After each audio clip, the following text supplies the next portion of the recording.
Bukod dyan sa nagawa nating sa malamig juice, ay pwedeng-pwede rin kayong mag-DIY or mag-customize ng iba pang recipe.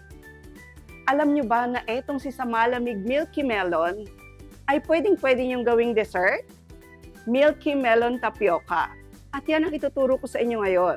Ang kailangan lang natin ay 2 kutsara ng gulaman powder. Tapos 2 kutsara rin nitong Milky Melon powder. At 1 litrong tubig. So pagsasama-samahin lang natin lahat ng ating ingredients sa isang lalagyan.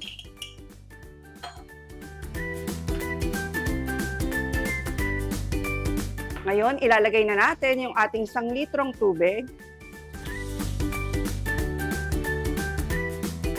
At haluin lang natin ng mabuti hanggang sa ma-dissolve yung ating powder. At pag fully dissolved na siya, pwede nyo na itong isalang ngayon sa kalan hanggang kumulo.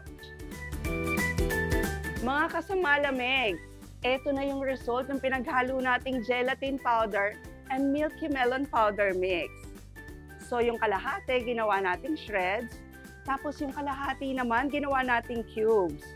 At sabi ko nga sa inyo, pwedeng-pwede kayong mag-customize. Kaya lalagyan natin etong ating dessert ng fresh fruit na melon. Shredded din to. Lalagyan din natin siya ng sago at lalagyan natin ng evap, cream at condensed milk. So paghahalu-haluin lang natin yung ating mga ingredients, ilagay na natin yung ating cube ng Milky Melon gelatin. Yan.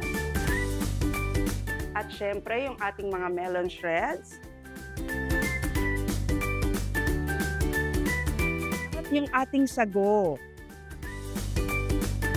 Kahit sa mga handaan, pwede nyo itong iserve. So, lagyan na natin ng ating evap milk.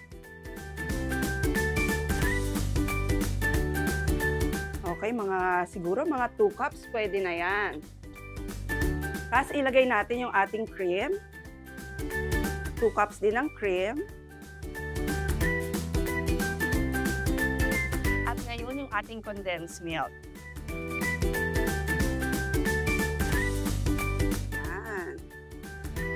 So hanggang ma-achieve nyo lang yung consistency at syempre depende kung gaano katamis nyo gusto. So halu-haluin lang natin to ng mabuti.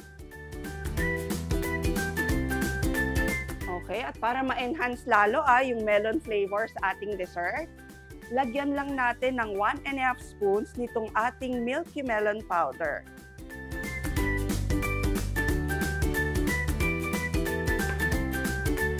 Haluin lang natin ulit.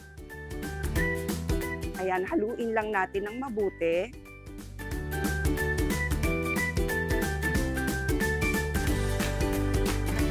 At ngayon, pwedeng-pwede nyo na itong ilagay sa inyong mga chiller.